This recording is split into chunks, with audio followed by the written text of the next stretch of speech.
Good afternoon, and thanks for joining Washington, D.C.-based Jennifer Schaus & Associates and our Get FAR Cited in 2020 complimentary webinar series. As you know, the FAR, or Federal Acquisition Regulations, is the rulebook that the federal government must follow when making purchases. Our webinar series pulls from contracting experts to explain each part of the FAR and is complimentary and recorded. We will post all of the recordings on our website and YouTube channel, where we have over 300 government contracting webinars available for download. A special thanks to our webinar partner in this series, the National Veteran Small Business Coalition Education Foundation. Please visit their website to learn more about the organization. We would also like to thank our friends at Open the FAR for their sponsorship. If your organization is interested in sponsoring the series or one part, please contact hello@jenniferschaus.com. And now a little bit about us. We work with primarily large businesses to help them navigate the federal marketplace. We work with both product and service companies as well as software firms. Our clients span the globe and include publicly traded organizations in a variety of sectors. We provide market analysis reports, contract administration, contract vehicle assistance, and more. All of our services can also be built into a training course for your team. Learn more about us on our website. And we would also let you know about some ways to reach government and government contractors through us. So we offer advertising and sponsorship opportunities through our weekly newsletter and also in our webinar series. For pricing or to place an order, please email us at hello@jenniferschaus.com. Now let's move on to learn a bit today about today's speaker, Eric Weitzel. You can find his contact information here. And today we will be covering FAR Part 41 with Eric. Thank you so much for joining us today, and the floor is now yours. Thank you, Colton. And thanks everyone for joining us. As Colton said, my name's Eric Weitzel. I'm a partner at Stinson LLP. Used to work in DC, but now I work out of the firm's Denver, Colorado office. I also I co-chair Stinson's Government Contracts and Investigations Group, and I also serve as the secretary for the American Bar Association section on public contract law. I've been practicing and representing government contractors for over 27 years, and my clients include a number of utility companies and related contractors. So I'm happy to have the opportunity to speak with you about FAR Part 41 today, and I'm glad you've joined us. So let's get started. Colton, next slide. This slide is essentially a roadmap of what we'll be covering today. We're basically going to walk through the FAR. I'm going to add a little color commentary for you along the way with some takeaways at the end, some things to think about. We're going to start with key terms and applicability of FAR Part 41. We'll touch base on the policy and procedures that are set forth in the FAR. We'll talk about the different types of utility contracts, also the fact and the process where agencies can request GSA assistance because of the way that some of the authorities have been delegated and need to be redelegated. Administration of services, which is really just for contractors, a heads up on what the agency may be doing in the future as part of their administrative role. We'll go through solicitation provisions and contract clauses, probably not in hideously minute detail, but I want to give you a sense for the utility service specific solicitation provisions and contract clauses you may face.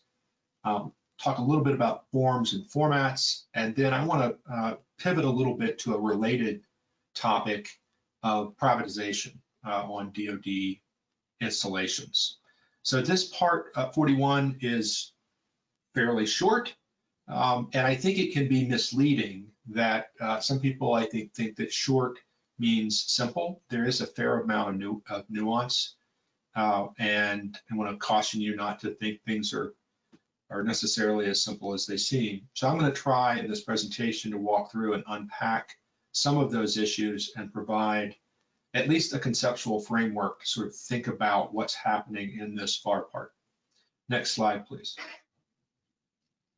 So we want to start on what are utility services? What are we talking about here? And utility services include electricity, natural or manufactured gas, water, sewer, thermal energy, chilled water, steam, hot water, but it also includes other services that are ancillary or related, like rubbish or snow removal. Those are examples actually in the FAR. so long as they're not subject to 41 USC Chapter 37, the Service Contract Labor Standards, what we used to call Service Contract Act. And what I think is important to note there is that the Service Contract Labor Standards statute does exempt service contracts for utility services, at least from the standard procedures for how you buy services. And so that's what this reference in the FAR is that says, if not subject to the service contract labor standards. In general, I've seen a number, and we'll talk about with area-wide contracts, there are related services. FAR 41 doesn't just apply to, for example, the provision of water utility services. There are some related services that may be covered and handled under FAR Part 41. We'll touch base on those maybe a little bit later. Next slide, please. When does it apply? Kind of got started on this. So it does apply to electric, water, thermal, etc., but not always. It's when the government is purchasing utility services, which can include connection charges or termination liabilities in connection with those services. But Part 41 does not apply when the government is buying from another federal agency or utility services that are obtained by a federal power or water marketing agency. Also, as much as we'd like to think of cable TV and telecom services like internet as a utility, they're not. They are handled a different way, and so they're not covered under FAR Part 41. If the government is buying gas, natural or manufactured as a commodity, that's a contract that's not covered under Part 41. Also, rights in real property, acquisition of facilities, acquisition of on-site equipment, those fall outside of FAR Part 41, as well as third-party financed shared savings projects under 42 USC 8287. So if utilities are involved, utilities under the definition, you need to think immediately about FAR Part 41, but then you need to look at 41-102 to see whether there's a carve out for the particular thing that's being purchased. Next slide, please. So the underlying policies are set forth at 41-201. And the idea here is not one that should be foreign to you. You're now on the 41st of these webinars about the FAR. The government will be looking to see if it can't buy utility services from the sources of supply that are most advantageous to the government. This is consistent with the general federal acquisition approach more generally. In general, if the simplified acquisition threshold, which is now $250,000 as of July of this year, if that is met, then the government will use a bilateral written contract. If it's not met, the government's just going to issue a PO.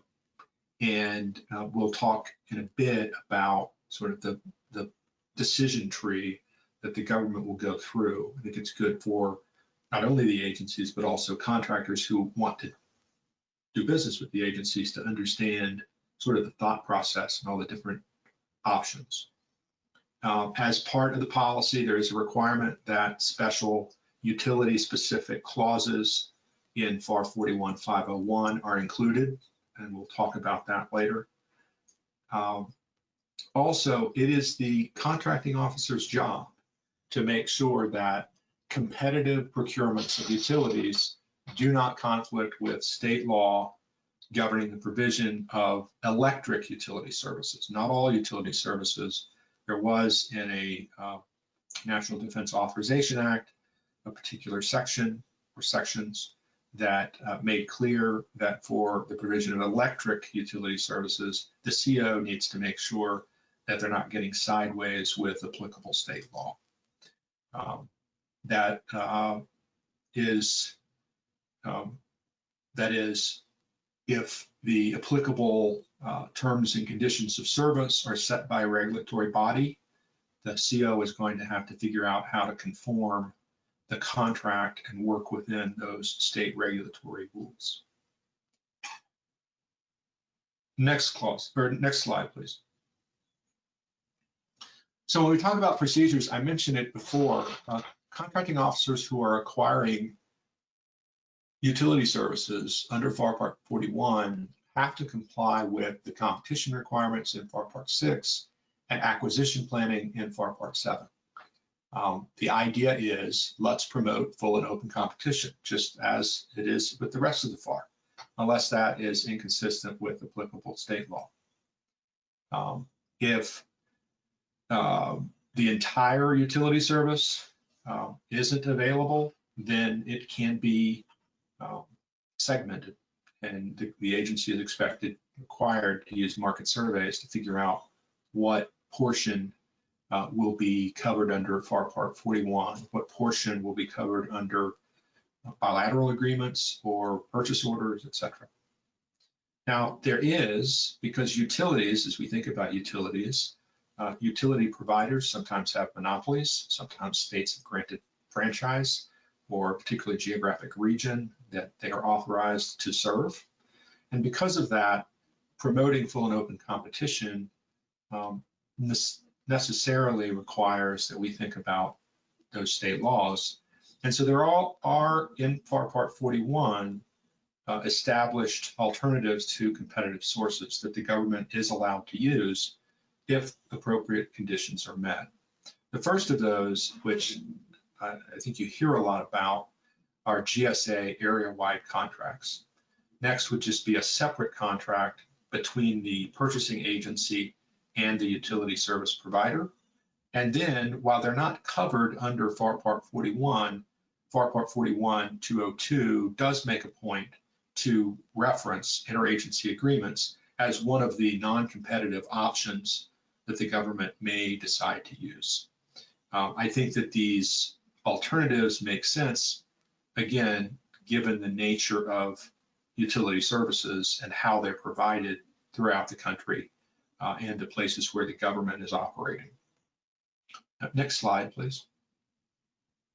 So I want to go through each of the types of utility contracts I just mentioned, beginning with GSA area-wide contracts. And I want to, at this point, just for later, go to the link at the bottom of this slide. It's from August of 2015, but there is a very good, I think very useful resource. It's the GSA Procurement Guide for Public Utility Services. It's put out by the Building Procurement Service Energy Division. And it is, I think, a nice overview. It's fairly detailed, and it gives some shape to the FAR Part 41 sort of bare bones discussion of the process and the options. So I certainly commend that to you for review later. But just as part of this presentation, I want to talk about area-wide contracts. And one way to think about area-wide contracts is that they're essentially Federal Supply Service schedule contracts for utilities. That's a rank oversimplification, but that's a way to think about them. What happens is that GSA establishes these contracts that all federal agencies within the defined area can use for ordering utility services. And so much like a Federal Supply Service schedule contract, there will be streamlined procedures in place, and whichever utility provider has the area-wide contract will be the one source to which federal agencies in that geographic region, as defined in the agreement, would go to for utility services. They are used generally unless utility service is available from more than one supplier. So as noted earlier, area-wide contracts are a non-competitive option. And so in some places it is appropriate because there's only one supplier. We'll talk a little bit about the decision tree for whether or not the government will use it. These are in place. You can go to the gsa.gov/energy webpage. There is a link there to all of the existing area-wide contracts. And so if you or a client are looking at the potential for entering into one of these, you can see exactly what they look like, some of the different variations, and get an idea of what is entailed. These cover electricity, natural gas, water, wastewater, steam, all the utilities that we're thinking about here. Most last for 10 years. So that is a bit of an extension of what we're used to under the FAR. In most cases, contracts don't go for 10 years. I think given the nature of utility services and the purpose of these area-wide contracts, it makes sense that they would go 10 years, much the same way that GSA scheduled contracts have a longer term and options to further extend the term. Next slide, please. So I mentioned earlier, another option is just a separate contract, a contract that not a GSA area-wide contract that the GSA puts into place, or an authorization under the area-wide contract or an interagency agreement. This is essentially a catch-all that applies if nothing else does. And it's, for the most part, a simple bilateral agreement. There are some situations when we don't meet the simplified acquisition threshold where there'll just be a PO, but this is a separate contract. I have a number of clients. I have a client right now who's working on novation of just this kind of contract. The client is buying a public electric utility, and that electric utility has a contract directly with a joint base in one of the states. And so that is going to have to be novated to my client, the buyer. So that's an example of a separate contract that the public utility has entered into with DoD. Now, these separate contracts can exceed the 1 year period, but they can't last more than 10 years. And they can exceed 1 year if any of the following is true. The government can obtain lower rates, larger discounts, etc., by extending further than a year.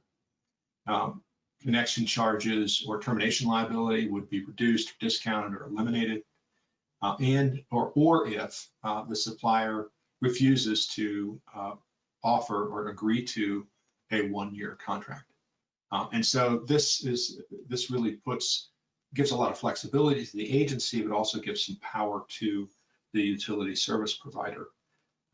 But these separate contracts, I think, are more, they're more like what people who do business with the government in other areas and other industries are used to. Next slide, please. So there are also, as I mentioned, the potential for interagency agreements. And there's a site here on the slide to FAR 175022, which implements the Economy Act. And I think the way to think about interagency agreement is if there's expertise or there's capacity that is available that a federal agency can tap into by entering into an interagency agreement, then I think everybody would agree. Certainly all of us taxpayers would agree that makes sense, rather than allowing the capability to go fallow or just not be used. And so FAR 175022 establishes the policies and procedures. Again, This is in FAR Part 41, simply a reference to another part of the FAR for utility contracts that are interagency agreements. Next slide.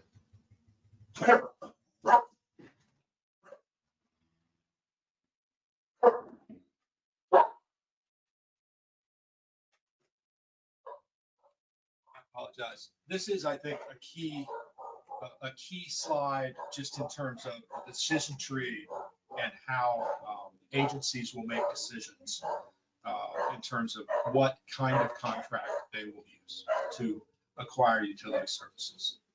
Agencies will first look at the total annual value of the requirement.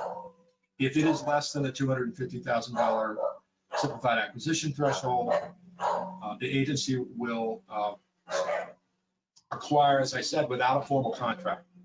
There will just be a purchase order. I see this happening a good bit. There is a danger that the contractor may be what I call an accidental contractor. They don't really know that they're a contractor that is governed by particular FAR rules and requirements. There's also a risk, I think, in some cases that the agency thinks that FAR Part 41 has relieved it of all procedures, and there's really a limitation in terms of the kinds of oversight and administration that they have to do.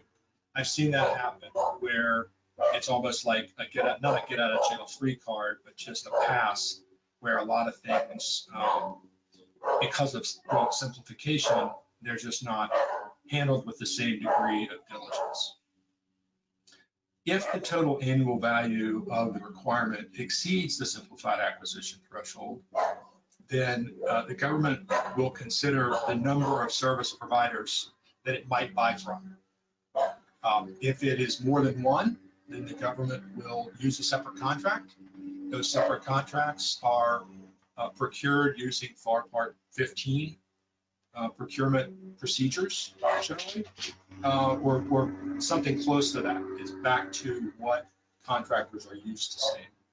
But if there's only one provider, then the government will consider whether an area-wide contract would be advantageous to the government. And they're looking again at what under the FAR the government is always looking at. Does this make sense? Does it help us get better value, better prices, better services, more easily more easy access to purchasing and services that we need? So if no, the agency decides an area-wide contract really doesn't work for us. And an example would be the public electric utility I mentioned earlier. They have a separate contract with the Defense Department.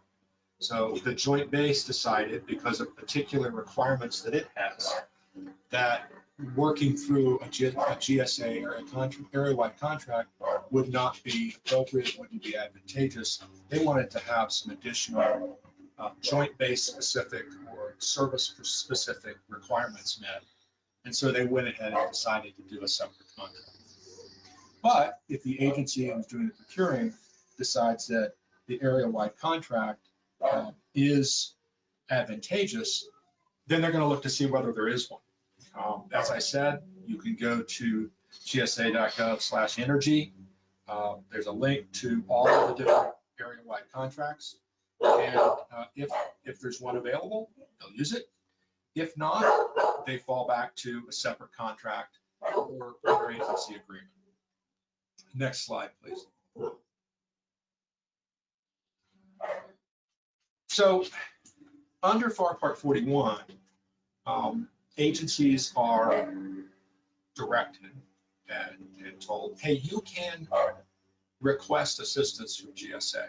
Remember, GSA is the agency that, just like with schedule contracts, handles the procurement and the administration of area-wide contracts. But that's not all they do. So it is true that GSA, under FAR Part 41, will provide technical and acquisition assistance for the acquisition of utility services upon the request of the agency. The request has to come in no later than 120 days prior to when the start of the new services, the date that the new services are required to start, or the existing contract will expire. That just gives GSA sufficient time to provide the assistance. GSA also needs to have specific requirements, and they're detailed in 41301 B, C, or C and D. There's a different set for new requirements and existing services. So the GSA will provide that assistance. In some cases, they will do the contract. They will actually handle the contracting, whether that's an area-wide contract or just a standalone contract. And GSA will take care of administration. The agency may choose to do the contract itself after requesting delegated authority from the GSA. So if the agency wants to go alone, they can handle the contract on their own if they get the authority delegated from GSA. But in order to do that, they have to show, the agency has to show GSA that they have an established acquisition program, they have the requisite expertise to address the utility unique issues involved, and also that they have the ability to do their own pre-award contract.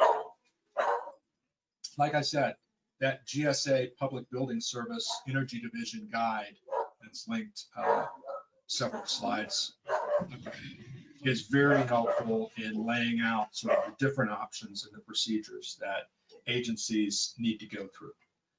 So a lot of this really will go through the GSA, and it's important if you are doing utility service contracting that you understand those procedures and how they may play out. Next slide, please. So I mentioned the administration of contracts. Agencies are required to review invoices every month. Now, that shouldn't come as a big surprise. That's what, as taxpayers, we would like the agency to be doing. And then, if the simplified acquisition threshold has been met, the agency is required to conduct an annual review. If it's under $250,000, the simplified acquisition threshold, the annual review is not required, but it will be or can be conducted by the agency if the agency deems it advantageous to the government to do so. Now, the purpose of these reviews is to ensure that the contractor is furnishing utility services to each government facility at the utility's most economical applicable rate, and also to examine in competitive markets whether there are any more advantageous offerings. And so these reviews really are, they're based on the facility's usage and conditions and characteristics at each of the service delivery points over the past 12 months. And they're really aimed at figuring out whether or not the government can get, quote, a better deal. If there is a more advantageous rate that is appropriate, the government conducts the review and decides, hey, we're not getting the best rate. You, electric service provider or water utility provider, are not giving us the appropriate rate. They will request that the provider make that change immediately. And suppliers are expected to make that change immediately. And so that's the reason that we have this monthly and annual review. Next slide. We also have there's a specific FAR 41 provision about rate changes and regulatory intervention.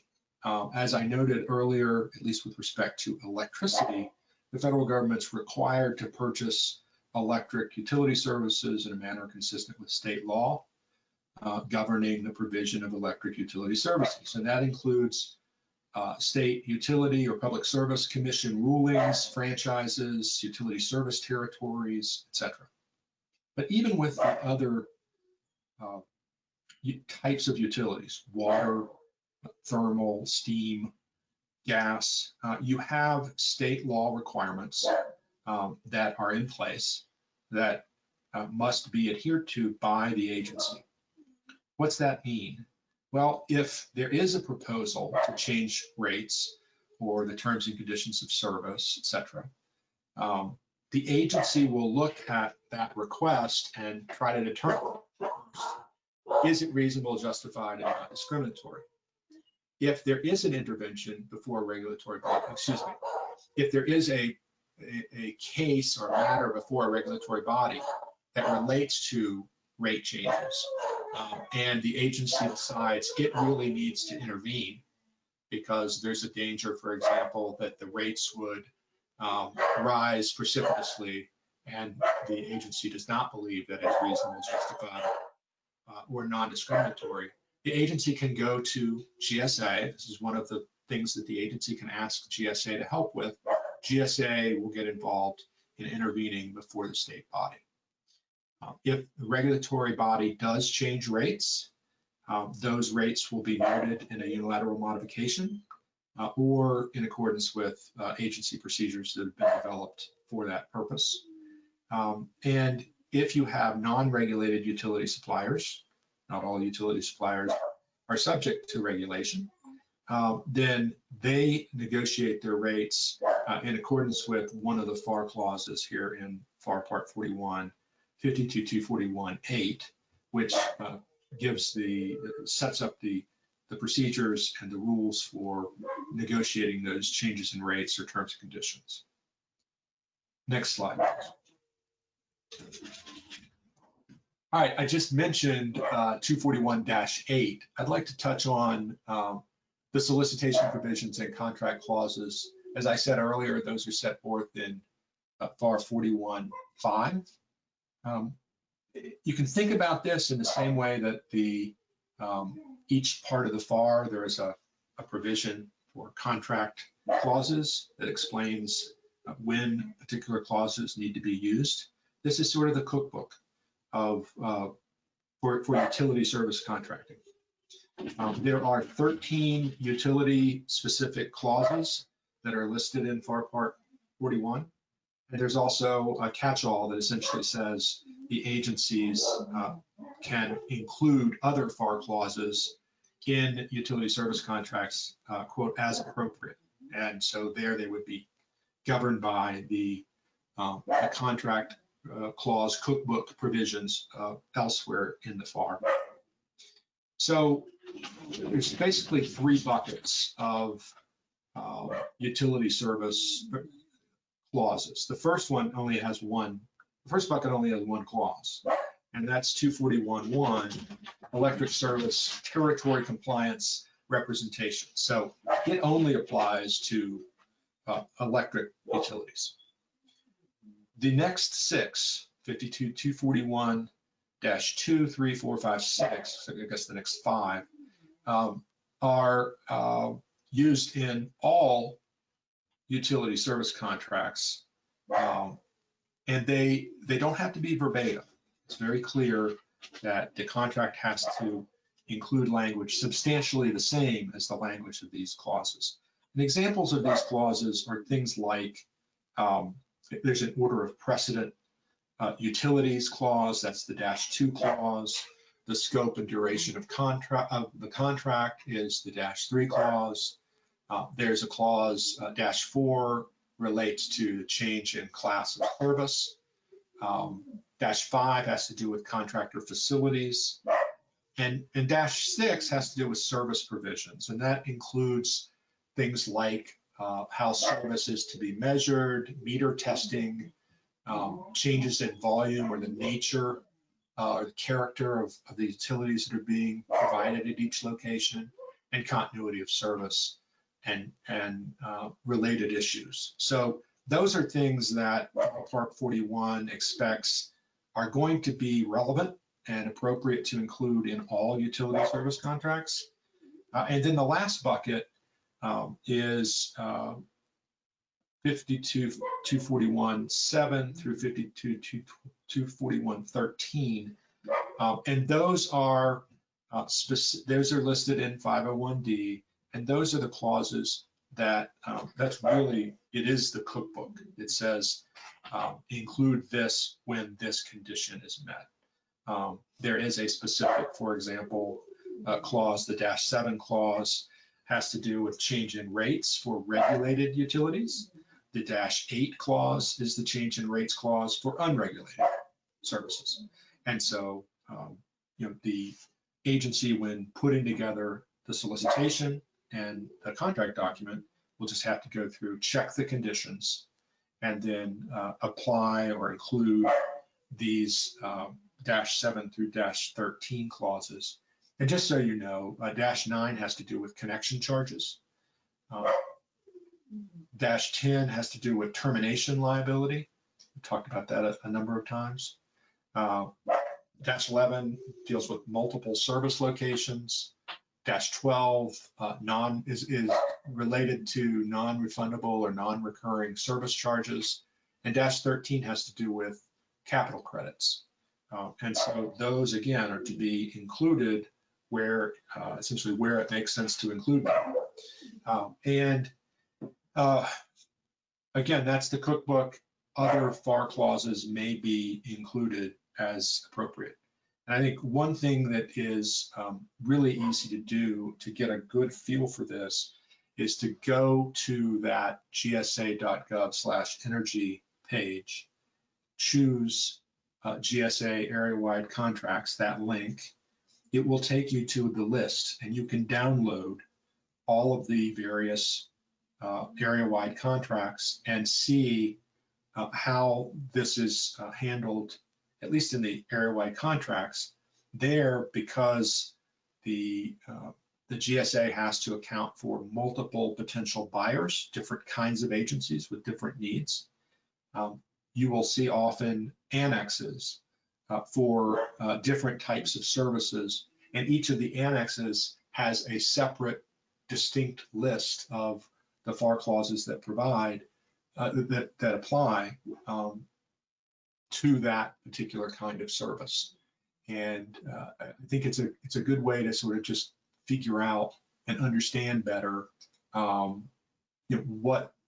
that's implemented. Like I said, I think it's a great resource just to go see what these documents look like. I'm looking at one right now for natural gas, and Exhibit A, an annex that I was talking about, is for natural gas service, gas transportation, change in natural gas service, or disconnection of natural gas service. And then Exhibit B has to do with energy management services. So obviously, it's not just the provision of natural gas. There's energy management services are available under this particular area-wide contract.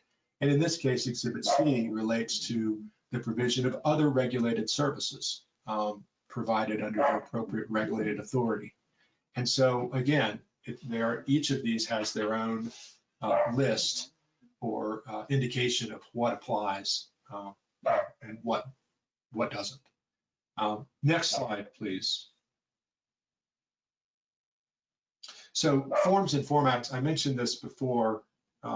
Those of you who are familiar with various FAR standard forms like the SF 33, 26, SF 1447, those are the forms that are prescribed in 4.1 or 41.6, excuse me. Those are for the separate agreements. So obviously, area-wide contracts are their own thing. Interagency agreements are handled under FAR Part 17, and the purchase order is what happens when the annual buy, it does not meet the $250,000 simplified acquisition threshold. There are, again, when the agencies are putting together these contracts, these separate contracts, part of the assistance that they get from GSA is they can request from GSA format to be used in utility service specifications. This is something that's discussed in the GSA guidance that I provided a cite to earlier, and I think it's designed to be helpful to agencies, and also, I believe, to standardize what utility service specifications look like throughout all of the federal government's purchasing of these services. And also the annual utility service review. Again, the purpose is to figure out whether the government is getting the best, most economical, applicable rates. And so there's a process there that applies to electric, gas, water, and sewage. The utility service specifications are electric, water, steam, sewage, and natural gas. And so, again, resources from the GSA. This is the government agency's development of its separate contract. So all of what I've talked about so far is really the focus on FAR Part 41 and the general approach that it establishes for agencies to take. It is, I believe, in my experience, it's a fairly collaborative operation between the GSA and the agencies. And like in any contracting, you'll run into situations where maybe you're dealing with people who really know what they're doing, and then others who are either reaching out to GSA or trying to go it alone. And in some cases, contractor attorneys or contractor personnel will need to be doing some education. And it really will depend on what kind of contract is available, what kind of contract the contractor feels is most advantageous. The agency makes that decision, obviously, but the contractor will have opinions along those lines.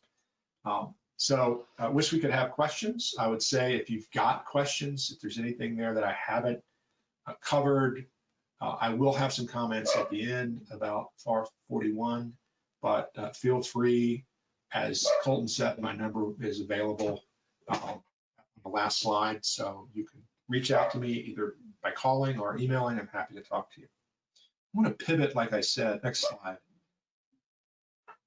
to related topic. It's still in utility services, but it's DoD, the Department of Defense, has for a long time owned and operated its own utility systems on military installations. And I years ago worked on water systems at the Radford Army Ammunition Plant, for example. They were a GOCO, but the GOCO was the contractor was in charge of maintaining and operating that system. Years ago, I worked with an energy company in connection with the San Diego Navy steam plant. They were going to try to make it a cogen plant, but for years it had been run and operated by the Navy. There are a number of those plants that the Navy is still operating.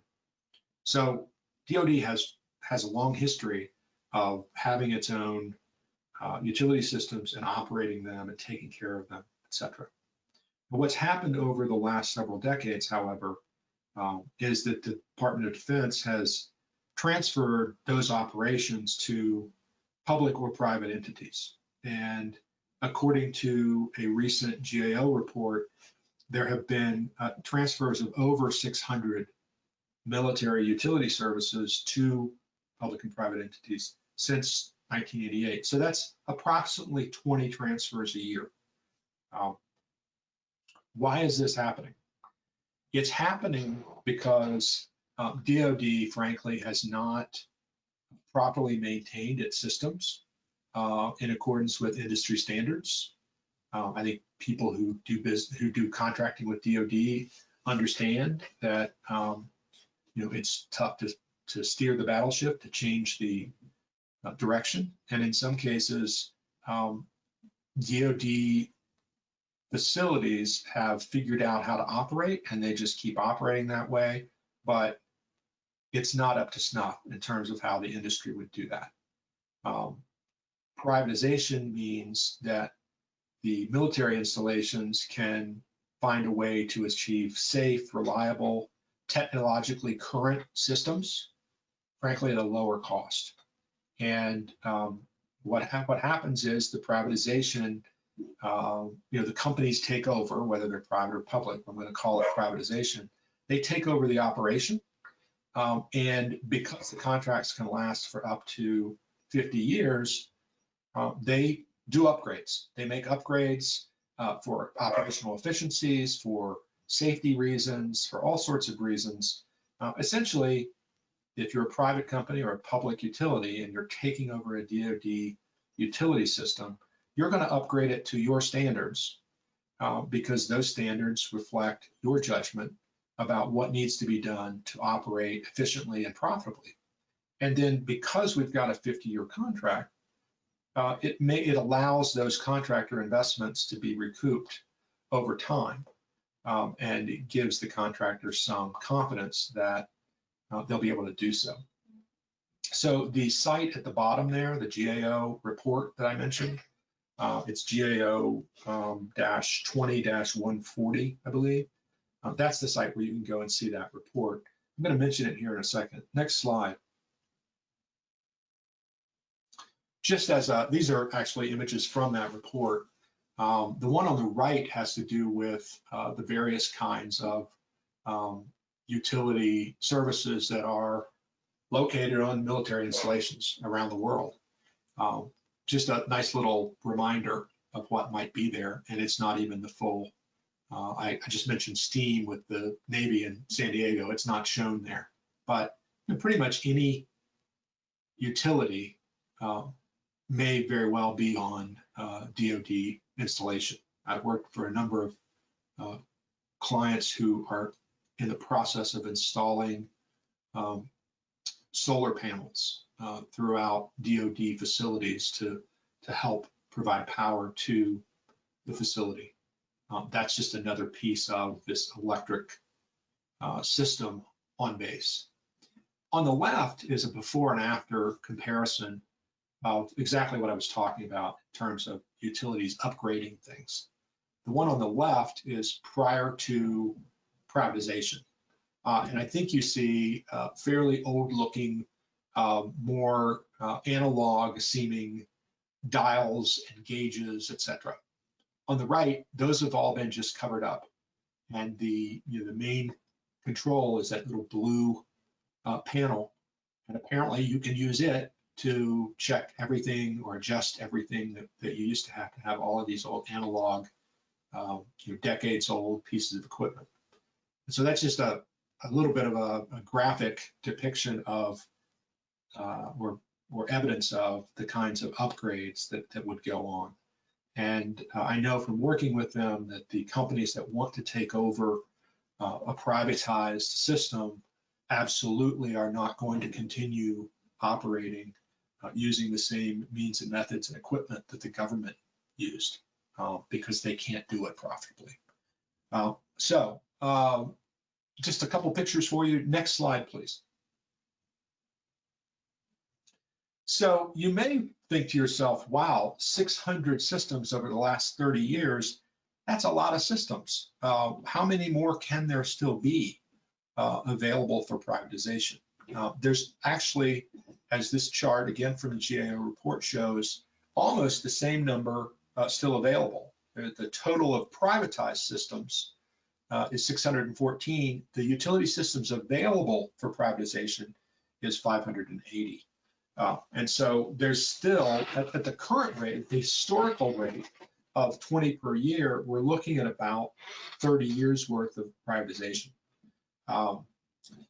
It's interesting that also to note that there's 733 systems that are owned by others. And that is, they were built and are operated by entities other than the federal government.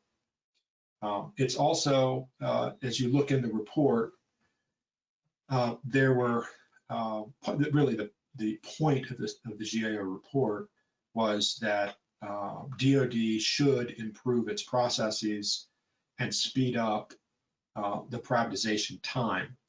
Of the 21 contracts awarded between fiscal year 2016 and 2018, those contracts took an average of 4 years from issuance of solicitation to contract award. That's an awfully long time. And certainly it behooves the Defense Department, the US government, and companies that might want to take over a privatized system to speed that process up. But I do think that there's opportunities here for any of you who work at utility providers or work for as attorneys, advisors to utility providers. There are some opportunities out there. And I think in many cases, it's a matter of time between now and when the DoD will actually get to privatization. The history is that this is something that has worked for the reasons that I mentioned earlier. They can get safer, better, more efficient, lower cost services. And so that's something that the Department of Defense will continue to do. Next slide, please, Colton. So a couple things to consider. First of all, just about privatization. I don't want to, I don't mean to emphasize this overly. It's not a silver bullet by any means. I mean, there are downsides to potential privatization. It may mean less opportunity in the future for utility service providers. The contract term is 50 years. That's a long time. Once the systems are privatized, they are tied up for 50 years at least. And there is a risk that at the end of that 50 years, the government will find it much easier just to sole source it back to the incumbent. Or if they do a full up competition, the incumbent would have such 50 years of experience to draw upon in putting together its proposal. Now, having said that, I mentioned the 733 systems that are built or maintained, were built or maintained and are maintained by entities other than the federal government. And so, there's a lot of there are a lot of contractors right now who are handling these things on government sites. And if you are a supplier or a service provider that works for utilities, I think in either event, but particularly with privatization, there are opportunities for you. So it's a mixed bag. I just really wanted to highlight it. It's interesting to me how much of it is happening, how much there is still to do. And based on my experience, this is something that DoD is interested in. And this is an ongoing activity. So be on the lookout for that. And then I wanted to say something about area-wide contracts. So above, I talked about area-wide contracts. The agency decides whether or not it's advantageous to use an area-wide contract. There is, of course, contracting is a two-way street, and it's not always the case that the agency's reasons are aligned with the potential contractor, the utility service provider's analysis. And so that's why I put the question mark. There's one of the sales points, just as with the federal supply schedules, is that it's easy for agencies to use. And what that translates into for contractors, for utility providers, is it's easier to sell our utility services to the government. We don't have to go through, a complete full up solicitation, procurement, negotiation, et cetera, with an agency. Once this area-wide contract is in place, then all the agencies can use that, and it's easier and it's faster. That's, I think, the theory. Certainly, the government likes that ease of use. They like having fewer contractors and an established contract because that streamlines their procurement, it lowers their procurement costs, just in terms of personnel, et cetera. There are obstacles to entering the market, but I think the biggest thing to keep in mind, and I've seen this a couple times recently with clients, one in particular, are that area-wide contracts, they're not without warts either. I mean, they may present some challenges. A client who has, it's a corporation, it's a family of companies. They have separate entities in various states who provide Utility Services. They have an area-wide contract, but it's only for one of the states that they operate in. And so it's only one of their family of companies that has an area-wide contract.